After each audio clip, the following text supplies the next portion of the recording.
Hey, this is Warren Redlick. Quick pitch for the elonbits.com website. T-shirts like Cybertruck at elonbits.com. Please check it out. Let's talk about what's coming out of Giga, Texas. The new Model Y is coming. What will that new Model Y look like? We have new information. Let's talk about it. Are you ready? Let's go. So what we learned recently was Tesla had an EPA filing showing a shorter range Model Y. The current Model Ys have an 82 kilowatt hour battery pack with 2170 cells, the old cells that are used most commonly in the Model 3 and Model Y in the United States. There's this new vehicle that they showed on this EPA filing that has less than 300 miles of range. It's about 270 miles of range, 290 highway, 260 city. And some people think it's a lithium iron phosphate based vehicle. I don't think so. I don't think they could get that much range out of lithium iron phosphate. I could be wrong, but I don't think that's possible. I think this is a 4680 Model Y with fewer cells. And I came up with a model that explains why Tesla might rather put 4680 cells in a shorter range vehicle rather than a longer range vehicle while they are cell constrained. They're still working on ramping volume of the 4680 cells. Once they have the 4680s produced in really large quantities, they can do a lot more variability. But there's this simple question: would you make a longer range or more capable Model Y, or would you make a shorter range Model Y, and why would you do that? The answer is if you use fewer 4680 cells in the shorter range Model Y, you can make more Model Ys. So I came up with a really simple spreadsheet model, barely above napkin math.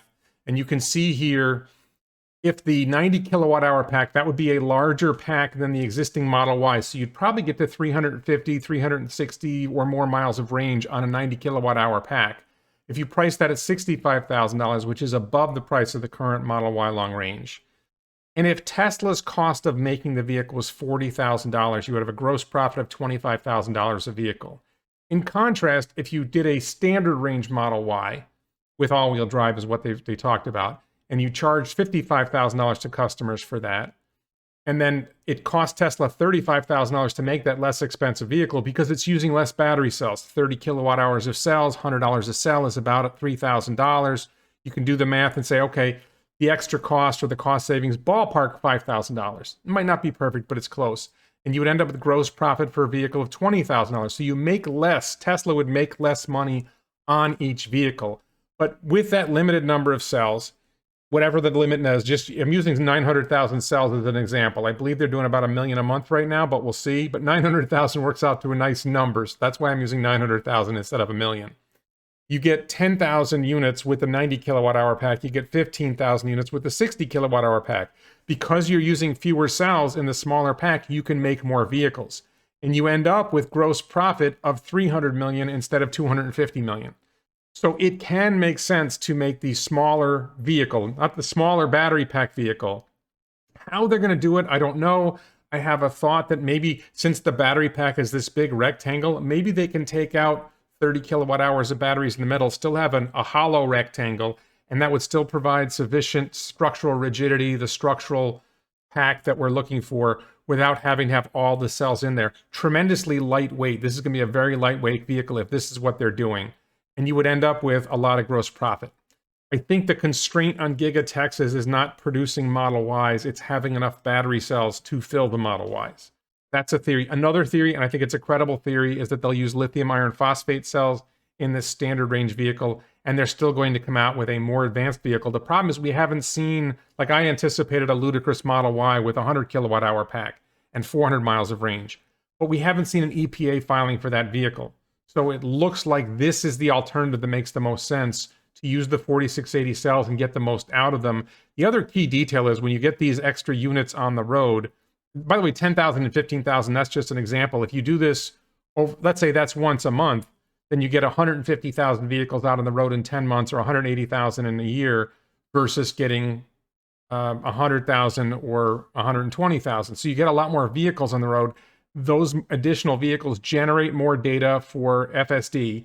And then I should add on top of this, by the way, if you sell every vehicle with FSD, in other words, if they say, you know what, we're going to prioritize FSD orders on these vehicles, and they get an extra $12,000, the gross profit per vehicle is actually higher on a percentage basis.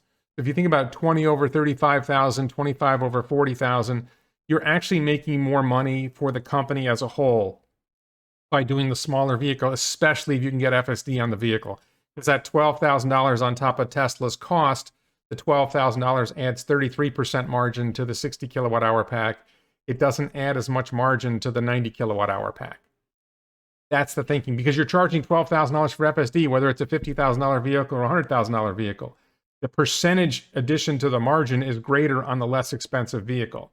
And Tesla's goal ultimately is to generate more data and have a larger potential robotaxi fleet when the robotaxi fleet goes live. So for all those reasons, it now looks like we're not going to see a ludicrous Model Y, at least not yet. We're going to see basically a standard range Model Y. It's going to have about 270 miles of range. Like I said, 290 highway, 260 city. Again, this is really more of a guess than anything else, but it's an informed guess based on some other information, some conversations with other people who really follow Tesla closely. I think this is the one that makes the most sense. I don't think making a current long-range Model Y or a current performance Model Y fits. There hasn't been an EPA filing that would correspond to the batteries that are going to be in that vehicle. This is the only one that really fits with it. So I hope this is helpful. Looking forward, this would generate more profit for Tesla. It would mean more vehicles coming out of Giga Texas. Maybe they're doing something similar in Giga Berlin as well. And that would lead to a higher delivery count at the end of 2022. That would push us closer to the 2 million vehicle number in 2022 and push us closer to higher profits for Tesla, both in terms of FSD and in terms of margin on the vehicles. If you like this video, please check out some of my other videos. Please support this channel on the Locals platform, the Daily Lie. You get a lot of exclusive content on the Daily Lie. Please check out the t-shirts at elonbits.com. Support the channel as a YouTube channel member. Support the channel on Patreon. Links to all that in the description below. And thank you so much for watching.